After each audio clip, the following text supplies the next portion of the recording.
नमस्कार दोस्तों, हम लोग का एक्सरसाइज 5.2 आज शुरू होने वाला है। 5.1 हम लोग पहले ही कंप्लीट कर चुके थे, जो आपका चैप्टर 5 है जिसका नाम है समांतर श्रेणियाँ। तो इसका 5.2 के एक्सरसाइज को शुरू करने से पहले हम लोग कुछ कंसेप्ट और बेसिक नॉलेज को जानेंगे। होता क्या है, इसमें हम लोग का एपी का एनवा पद निकालना है। आखिर ये एपी है क्या? पिछले क्लास में हम लोगों ने देखा था एपी होता क्या है। फिर भी हम लोग समझते हैं, एक सीरीज चलेगा। मान लिया जाए अगर ये एपी में है, जैसे A1, ये पहला पद A1 होता है, ठीक है। इसके बाद आता है A2, इसके बाद A3, इसके बाद A4, इसी तरह आगे की ओर ये चलेगा और ये आएगा AN तक। कहाँ तक जाएगा? N तक। ये जो N है ना, ये नेचुरल नंबर यानी प्राकृतिक संख्या है। N के स्थान पर 1 भी हो सकता है, 2 भी हो सकता है, 3 भी हो सकता है, ये कुछ भी हो सकता है, लेकिन नेचुरल नंबर आएगा, माइनस में नहीं आएगा। अब ये जो पहला है, इसको A1 से हम लोग डिनोट किए क्योंकि ये प्रथम पद है। दूसरा वाला को बोलते हैं सेकेंड पद, इसको बोलते हैं तीसरा वाला को बोलते हैं थर्ड पद। इसी तरह ये थर्ड टर्म है, ये फोर्थ टर्म है, ये nth टर्म है, इस तरह जाता है। तो ये एपी में तभी होगा जब इनके गैप यानी इनका जो डिफरेंस था वो इक्वल आ जाए, जिसको हम लोग सर्व अंतर बोलते हैं। तो इसमें एक चीज़ तो आपको नोट करना है सबसे पहले कि हम लोग का जो सर्व अंतर आता है, ठीक है, सर्व अंतर, इसको हम लोग रिप्रेजेंट किससे करते हैं? डी से।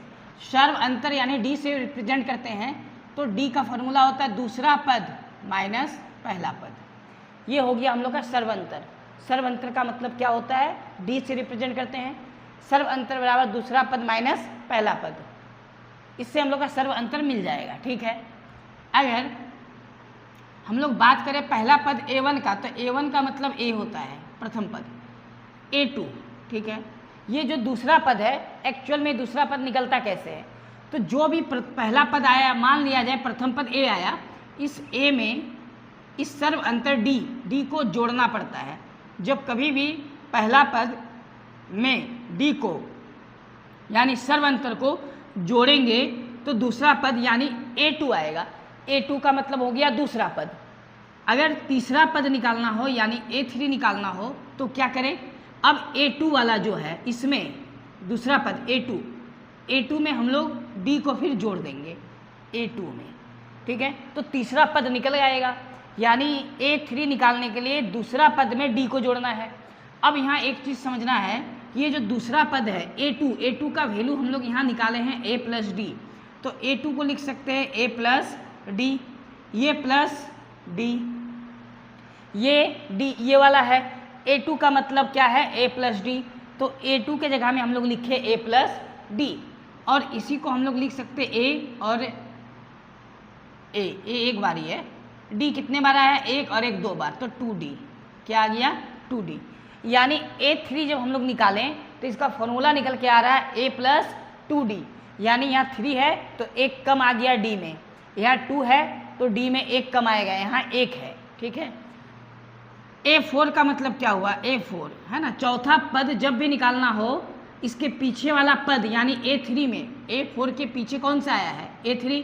तो A3 में हम लोग फिर से सर्व अंतर को जोड़ देंगे यानी D का वैल्यू को, तो A4 निकल आएगा, ठीक है। अब इसके बाद A3 का मतलब क्या आया है? A plus 2D, A plus 2D, A plus 2D, और ये D पहले से है। अब इन दोनों को जब हम लोग जोड़ेंगे D वाला को, तो क्या आएगा? A प्लस 3D आएगा। इसका मतलब हुआ कि जब कभी भी A4 का मान निकालना हो तो फॉर्मूला निकल के आएगा A प्लस 3D। क्या निकल के आएगा? A plus 3D। यानी n का काम 4 कर रहा है, यहाँ 4n का जगह पे है, यानी अगर 4 को n माना जाए तो 4 माइनस 1 कितना आएगा? 3 आएगा। बाकी A रहेगा और D रहेगा। लेकिन अगर मान लिया जाए यहाँ 4 था तो इसमें से 1 कम करके 3 लिख दिए, 3 था 1 कम करके 2 लिख दिए, 2 था 1 कम करके हम लोग 1 ही, यहाँ 1 है 1 लिख दिए। लेकिन अगर nवा पद बोले तो ये तो चौथा पद है ना, लेकिन अगर nवा पद बोले तो nवा पद मतलब एकदम लास्ट वाला है ना। an का मतलब क्या होता है? एकदम आखिरी वाला यानी लास्ट वाला पद। तो an का मतलब हो गया आखिरी पद। तो nवा पद बोले तो क्या लिखेंगे फॉर्मूला? जस्ट इसके पीछे वाला से हम लोग D को जोड़ देंगे, लेकिन इसके पीछे क्या रहेगा पता नहीं, लेकिन A सब में रहेगा, A तो A सब में रहेगा। अब n जितना भी है इससे एक कम लिखना पड़ता है, 4 है तो एक कम 3 लिखना पड़ा, उसके बाद d, तो हम लोग n है तो n से एक कम क्या आएगा, n-1 आएगा और d रहेगा सर्व अंतर। तो हम लोग का ये an का फॉर्मूला बन गया। तो ये फॉर्मूला आपको याद रखना है। ये फॉर्मूला आया कहाँ से, तो हम लोग इधर से चेक करके देखें फॉर्मूला बनता कैसे है, ठीक है। अब इसके बाद अगर मान लिया जाए an लास्ट में है, अगर बाई चांस क्वेश्चन में अगर लिखा रहे अंतिम पद, तो अंतिम पद का मतलब वो an का बात कर रहा, तो अंतिम पद यानी लास्ट टर्म तो हम लोग l से रिप्रेजेंट करेंगे और l बराबर भी फॉर्मूला निकल के आएगा a plus n-1, same formula, इसीलिए यहाँ और लिख दिए। दोनों क्या है, सेम फॉर्मूला, बस अंतर क्या है, अंतर है कि एक जगह हम लोग को an लिखना पड़ेगा और एक जगह l, दोनों एक ही बात है। यानी an बराबर भी जो फॉर्मूला होता है l बराबर भी वही फॉर्मूला होता है। क्यों, an और l यहाँ बराबर है क्योंकि लास्ट में an दिया गया है। यानी हम लोग फाइनली बोल सकते हैं कि an और l एक ही चीज़ है, an और l आपस में क्या है, बराबर है। तो ये AP का nवां पद है। जब कभी भी अगर पूछेगा आपसे कि बताइए AP का 8वां पद क्या होगा, तो A8 निकालने के लिए हम लोग लिखेंगे A8 बराबर A प्लस 7D, एक माइनस करके लिखना पड़ता है। तो ये कुछ फॉर्मूला है, हम लोग बेसिकली इसी फॉर्मूला का प्रयोग करके सारा मैथ बनाएंगे। इनमें से an का कभी मान दिया रहेगा, n का मान दिया रहेगा, d का मान दिया रहेगा, a का मान पूछ लेगा। ये हो गया इसका बेसिक कंसेप्ट। लेकिन इसको क्लियर करेंगे तब जब एग्जाम्पल हम लोग सॉल्व करेंगे, तब एग्जाम्पल है हम लोग सीधे एक्सरसाइज को सॉल्व करते हैं, ठीक है। जितना भी इस बुक में एग्जाम्पल दिया गया है सारे एग्जाम्पल को बनाना है खुद से, हम लोग एक्सरसाइज को सॉल्व करेंगे, ठीक है। इस पूरे क्लास 10 में जो मैथ का आपका बुक है उस पूरे सवाल को हम लोग सॉल्व करके आ रहे हैं। शुरू से अगर आप वीडियो देखिएगा तो चैप्टर 1 से हम लोग शुरू करके आ रहे हैं, तो आपको बिल्कुल फ्री में वीडियो सारा मिल जाएगा। अब देखिए इसके बाद हम लोग शुरू करते हैं एक्सरसाइज को। तो एक्सरसाइज से हम लोग समझते हैं एक्सरसाइज 5.2, ठीक है। तो एक्सरसाइज 5.2 का पहला क्वेश्चन क्या है, आप बुक निकालिए, बुक में क्वेश्चन आपको दिखेगा। 1 नंबर सवाल में लिखा है निम्नलिखित सारणी में, एक टेबल बना हुआ है ना, तो निम्नलिखित सारणी में रिक्त स्थानों को भरिए जहां AP का प्रथम पद A, सर्व अंतर D और nवां पद an है। nवां पद an है, प्रथम पद को A बोलते हैं, सर्व अंतर को D बोला जाता है। तो 1 नंबर का जो पहला सवाल है, 1 नंबर में टोटल 5 सवाल है। 1 नंबर में टोटल 5 सवाल है। तो इनमें से जो पहला सवाल है इनमें A का वैल्यू दिया हुआ है, तो A का वैल्यू कितना दिया हुआ है, 7। कोमा देके हम लोग को पहले वैल्यू यहाँ लिख लेना, D का वैल्यू दिया हुआ है 3, इसके बाद N का वैल्यू दिया हुआ है 8, ठीक है। कोमा AN का वैल्यू निकालना है ना। आपसे AN का वैल्यू पूछा है, तो बताइए AN अगर पूछा है तो हम लोग ये फॉर्मूला लगा के AN का वैल्यू फाइंड आउट कर सकते हैं, निकाल सकते हैं। तो हम लोग AN का फॉर्मूला बैठाएंगे, तो हम लोग को करना है सॉल्यूशन। तो फॉर्मूला लिखना है AN बराबर A plus n-1 D equal to AN तो छोड़ देना है क्योंकि AN का तो वैल्यू निकालना है। A के स्थान पर A का वैल्यू बैठाएंगे 7 प्लस N के स्थान पर N का वैल्यू बैठाएंगे जो कि N का वैल्यू 8 दिया हुआ है, -1 D का वैल्यू कितना है 3, ठीक है। 7 इसको माइनस करते हैं तो 8 से 1 माइनस होके 7 आएगा। इस 7 को 3 से गुना करेंगे तो 21 आएगा। 21 में 7 को जोड़ देना है तो कितना आ जाएगा 28, यानी nवां पद आ गया आपका 28। nवां पद कितना आ गया 28। बात समझ में आ गया, बस इतना ही सिंपल सवाल था। अब इसके बाद क्वेश्चन नंबर 2।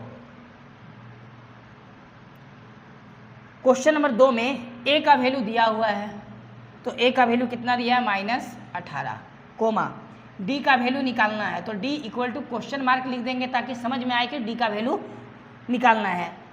इसके अलावा N का वैल्यू दिया हुआ है 10, कोमा AN का वैल्यू दिया है 0, ठीक है। ये सारा वैल्यू दिया हुआ है। तो जब हम लोग इसको सॉल्व करेंगे तो फॉर्मूला AN वाला ही लगाएंगे, क्योंकि AN बराबर फॉर्मूला होता है A plus n-1 D। AN का नीचे 0 लिखेंगे क्योंकि AN का वैल्यू कितना है 0 है। A का नीचे -18, ए का वैल्यू -18 है, एन कितना है 10 -1, डी का वैल्यू कितना है, अच्छा डी तो निकालना है तो डी छोड़ दिए, ये डी का डी ही लिख देना है, ठीक है। इम्प्लाइज सॉल्व करेंगे तो 18 को अगर हम लोग इधर ले आएँ, 18 को अगर इधर ले आएँ तो माइनस से क्या हो जाएगा प्लस, इसको माइनस करेंगे तो आएगा 9D, 9 से 18 कितने बार में कटेगा, 2 बार में, तो डी बराबर फाइनली आंसर कितना आ गया, 2 आ गया। ये आंसर डी का ही वैल्यू पूछा गया था। क्वेश्चन नंबर 3, तो सबसे पहले क्वेश्चन में किसका वैल्यू दिया है ये लिखना है। क्वेश्चन नंबर 3 में इस बार ए का वैल्यू पूछा है, तो ए बराबर क्वेश्चन मार्क और डी का वैल्यू दिया हुआ है, कोमा दे देना है, डी का वैल्यू दिया हुआ है -3 कोमा एन का वैल्यू दिया हुआ है 18 कोमा ए एन का वैल्यू दिया हुआ है -5। चलिए तो फार्मूला हम लोग को यही लगाना है, ए एन वाला फार्मूला को अच्छे से याद कर लेना है। तो हम लोग फार्मूला लगाते हैं, ए एन बराबर, फार्मूला क्या होता है, ए एन बराबर ए प्लस एन -1 डी, है ना। बढ़िया है फार्मूला, याद हो जाएगा, 2-3 बार देखेंगे याद हो जाएगा। ए एन का वैल्यू कितना है -5, जस्ट ए एन का जो वैल्यू है ए एन के नीचे लिख देना है, यानी -5 इक्वल टू ए का वैल्यू, ए का नीचे लिखना है, बट ए का वैल्यू क्वेश्चन मार्क है, मतलब ए निकालना है तो ए को छोड़ देना है, ए का वैल्यू फाइंड आउट करना है ना, एन का वैल्यू 18 है, तो हम लोग एन के स्थान पे 18 लिखेंगे, ये माइनस और ये 1, डी का वैल्यू -3 है। कभी भी माइनस में अगर कोई संख्या लिखना हो तो ब्रैकेट में लिखना होता है, तो ये -3 लिखे। अब इसको सॉल्व करना है, इम्प्लाइज करेगा -5 इक्वल टू ए, 18 से 1 को घटाएंगे 17 आएगा, 17 को -3 से गुना करेंगे तो -17 या 51, 17 या 51, चलिए माइनस में आएगा क्योंकि यहाँ माइनस है, माइनस को इधर ले आएंगे तो प्लस हो जाएगा, या इसको इधर लेके जाएंगे तो एक ही बात है, तो हम लोग का -5 ये इधर आएगा तो माइनस से क्या हो जाएगा +51, बराबर में क्या बचेगा, ए बचेगा। अब इनको माइनस करेंगे तो ए का वैल्यू निकल आएगा, तो हम लोग इसको इससे माइनस करते हैं तो ए का वैल्यू कितना आ जाएगा 46। अब बड़े का आगे चूंकि प्लस है तो प्लस का ही साइन रहेगा, छोटे का आगे माइनस है ना, हाँ, तो ये आंसर आ गया, ए का वैल्यू कितना आ गया 46। यहाँ तक कोई कन्फ्यूजन नहीं होना चाहिए, ये बेसिक कंसेप्ट है, अब बहुत इजी है सवाल, हम लोग एकदम आसान सवाल को समझ के जाएंगे। तो सबसे पहले तो ये नोट कर लेना है, ये फार्मूला, खास करके ये दोनों फार्मूला नोट करना है आपको अच्छे से। इसके बाद ये उतारना है, 1 नंबर में टोटल 5 क्वेश्चंस है, लेकिन 3 क्वेश्चन तक हम लोग सॉल्व कर चुके हैं, बाकी 2 क्वेश्चन हैं इधर सॉल्व कर लेते हैं। आप पहले इसको आराम से उतारिए, इसको हम लोग अभी यहाँ से हटाएंगे और क्वेश्चन नंबर इसके बाद जो 3 के बाद 4 है उसको सॉल्व करेंगे, ठीक है। देखिए क्वेश्चन नंबर 4, पहले इसको हम लोग इधर से हटा लेते हैं।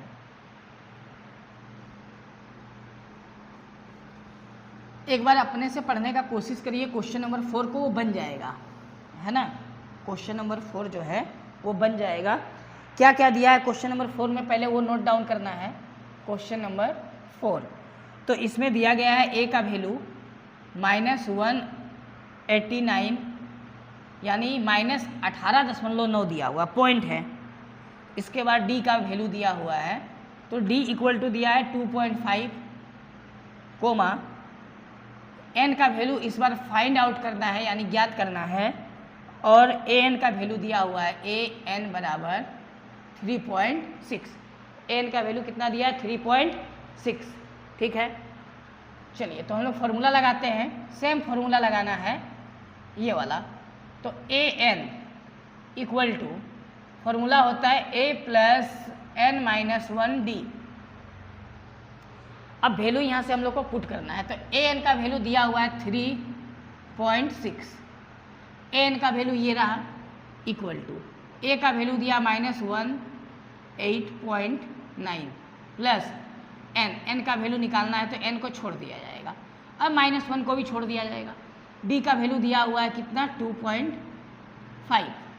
अब इसको सॉल्व करना है, तो सॉल्व कैसे होगा, तो 3.6 तो ठीक है, इसको इधर ले आएंगे तो माइनस है ना, तो प्लस हो जाएगा इक्वल टू ये हो गया n-1 और 2.5, इसको इससे जोड़ना है 9 और 6 15 का 5, हाथ में बचा 1, 18 और 4 22 हो जाएगा। हाथ में 1 था ना, उसको भी ऐड कर दिए। अब ये जो इंटू में है ये बटा में आ जाएगा, यानी भागा में आ जाएगा, तो हम लोग सीधे इसको नीचे कर सकते हैं 2.5 को, n-1 बचेगा। ठीक है, पॉइंट पॉइंट कैंसिल हो गया, 25 के पहाड़ा में 9 बार में कट जाएगा, तो 9 और 1 इधर आएगा, तो माइनस में है ना, तो इधर आएगा तो प्लस में, इसको ऐड करेंगे तो n का वैल्यू निकल आएगा 10। ठीक है, तो ये हम लोग का आंसर आ गया फाइनली, n का वैल्यू कितना आ गया, 10 आ गया। इसके बाद आखिरी क्वेश्चन 1 नंबर का जो है वो 5 नंबर क्वेश्चन है। तो देखिए 5 नंबर क्वेश्चन में क्या लिखा गया है, इसमें a का वैल्यू दिया हुआ है 3.5, a का वैल्यू दिया है 3.5, d का वैल्यू दिया हुआ है 0, कोमा n का वैल्यू दिया हुआ है 105, कोमा फिर से an निकालना है। पहला सवाल में भी क्या बोला गया था, an का वैल्यू, और इस बार आखिरी सवाल में भी क्या पूछा है, an का वैल्यू, है ना, ये an है, an का वैल्यू पूछ रहा। ठीक है, चलिए तो हम लोग क्या करते हैं, an का फॉर्मूला लगा लेते हैं, ये वाला, इधर से इसको हम लोग हटाते हैं, an का फॉर्मूला लगाते हैं। तो an का फॉर्मूला क्या होता है, सॉल्यूशन an बराबर a plus n-1d equal to, a का वैल्यू कितना है, तो a का वैल्यू है 3.5 प्लस n का वैल्यू कितना दिया है 105 -1, अच्छा d का वैल्यू कितना है 0, तो इनटू में ये 0 दिया गया है, सारा वैल्यू हम लोग पुट कर दिए। अब इसको 3.5 तो रहेगा, 105 में से 1 को माइनस करेंगे तो 104 आएगा, इंटू 0, 0 से किसी को भी इंटू करेंगे तो 0 होता है, 3.5 को 0 से जोड़ने पर 3.5 ही रहेगा, तो n का मान आ गया, an का मान आ गया 3.5, an का मान ही पूछा था ना, तो n का मान आ गया 3.5। ये क्वेश्चन नंबर जो 1 था ये तो कंप्लीट हो गया। इसके बाद क्वेश्चन नंबर 2 को हम लोग देखते हैं। क्वेश्चन नंबर 2 में टोटल 2 ही क्वेश्चन है ऑब्जेक्टिव टाइप का, इसको सॉल्व कर लेते हैं। पहले इसको आप नोट डाउन कर लीजिए।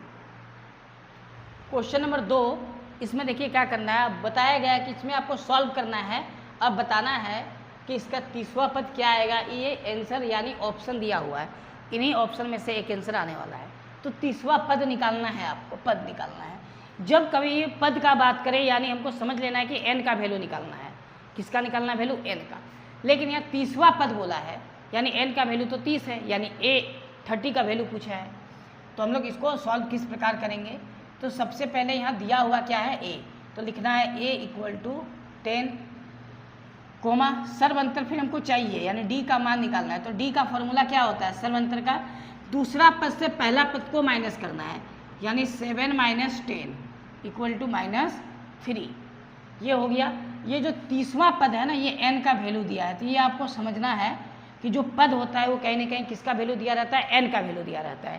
तो हम लोग का तीसरा पद निकालना है, तो हम लोग निकालते हैं, फॉर्मूला में लिखते हैं an बराबर फॉर्मूला a प्लस n-1d, कितना नंबर का पद निकालना है, 30 नंबर का, तो n का जगह पे 30 बैठाएं, a का वैल्यू 10, n का वैल्यू 30 - 1 और d का वैल्यू -3। जब भी ब्रैकेट आ जाए माइनस आ जाए तो ब्रैकेट में लिखना है 10, इसको माइनस करना है तो कितना आएगा 29, और ये इंटू में -3, 10 माइनस प्लस माइनस हुआ, इसको इससे गुना करना है, 9 या 27 का 7 हाथ में 2, 3 दूनी 6 और 2 8, इसको माइनस करने पर आएगा -77। ये हम लोग का आंसर हो गया। अगर आपसे पूछे कौन सा ऑप्शन, तो ऑप्शन नंबर सी होगा, क्योंकि ऑप्शन सी में ही -77 दिया गया है ना। अगर ऑप्शन ना भी हो तो आंसर हम लोग का यही करके छोड़ देना है। क्लियर है, चलिए इसका 2 नंबर, इसी का 2 नंबर, तो 2 नंबर में लिया है AP दिया हुआ है, तो AP है ना, AP, तो AP का सीरीज क्या दिया हुआ है, -3, -1/2, 2, डॉट डॉट डॉट करके बोला इतना का। इस बार 11वां पद पूछा है, कौन सा पद, 11वां, वो 30वां था ना, ये 11वां है, 11वां पद होगा। ठीक है, जैसा कि ऑप्शन में दिया गया है, ऑप्शन A 28 होगा, ऑप्शन B 22 होगा, ऑप्शन सी -38 होगा, ऑप्शन डी -48/1/2 होगा, है ना। तो हम लोग बना के देखते हैं क्या होगा। चलिए अब क्या करना है, सबसे पहले तो ए का वैल्यू लिखना है। ए कितना होगा, पहला जो सबसे पहले दिखे वो ए होता है, यानी -3। सर्व अंतर निकालना होगा तो डी का वैल्यू निकलता है कैसे, दूसरा पद से पहला पद को माइनस करके। तो -1/2 को माइनस करना है -3 से, माइनस और माइनस यहाँ प्लस हो जाएगा। सॉल्व करेंगे 2 को इससे गुना करेंगे, 2 तिया 6 से 1 माइनस करना है तो आएगा 5/2 कोमा n कितना होगा 11वां पद बोला है ना, तो n का वैल्यू 11 हो जाएगा। तो इसीलिए फॉर्मूला हो जाएगा an बराबर a + n-1 d। तो n का मान 11 है, यानी 11वां पद निकालना है। कौन सा पद निकालना है, 11वां।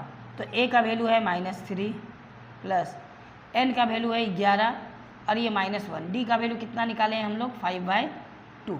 अब आगे इसी को सॉल्व करते हैं। तो -3 प्लस इसको इससे माइनस करेंगे 10 आएगा, 5/2 इसको इससे काटेंगे 5 बार में, ठीक है। तो -3 यहाँ उतर गया, प्लस उतर गया, 5 गुना 5 कितना होता है 25, दोनों को माइनस करेंगे तो 22 आएगा। अब बताइए ऐसा कोई ऑप्शन है जहाँ 22 हो, हाँ ऑप्शन बी में दिया हुआ है 22, यानी हम लोग का फाइनल आंसर कितना आ गया 22 आ गया। तो ये ऑब्जेक्टिव बना क्यों, ताकि क्योंकि इसमें ऑप्शन दिया हुआ है।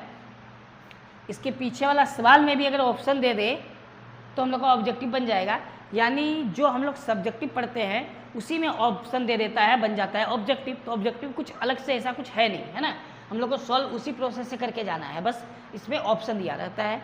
क्लियर है यहाँ तक। चलिए तो ये एक्सरसाइज समझ में आया होगा, ये बिल्कुल आसान एक्सरसाइज है और इससे क्वेश्चन 2 क्वेश्चन तो कन्फर्म है कि एग्जाम में आता ही आता है। अब ये 1 नंबर और 2 नंबर तो पूरा कंप्लीट हो गया है ना। अब हम लोग ऐसा करते हैं कि नेक्स्ट क्लास में क्वेश्चन नंबर 3 से हम लोग शुरू करेंगे, आज बस इतना ही रहने देते हैं, ठीक है। चलिए तो अगर आप चैनल पे पहली बार आए हैं तो आप चैनल को जरूर सब्सक्राइब करिएगा, क्योंकि झारखंड बोर्ड से संबंधित जितना भी इंपॉर्टेंट क्वेश्चन या न्यूज कुछ भी आएगा आपको इस चैनल पर जरूर मिलेगा।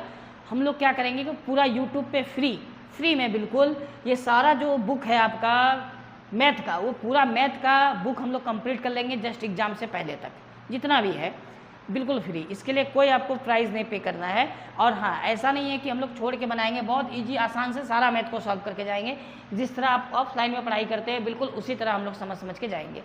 अगर कोई क्वेश्चन हो ऐसा जो समझने में प्रॉब्लम हो रहा होगा तो आप कमेंट करिएगा, उसको हम लोग देखेंगे फिर सॉल्व करेंगे, ठीक है। चलिए ठीक है, चलिए तो मिलते हैं नेक्स्ट वीडियो में।